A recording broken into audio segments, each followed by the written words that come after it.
This is Healthy by Heath, and welcome to Roche Harbor.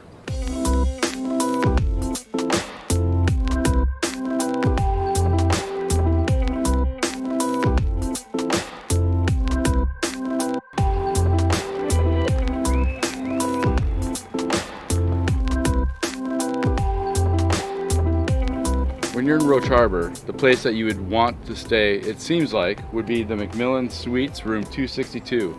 It offers a private balcony and an incredible view. So part of the fun of exploring is when you get to an area, you see cool things. You have all the locals telling you where to go. Sometimes they don't tell you everything about an area.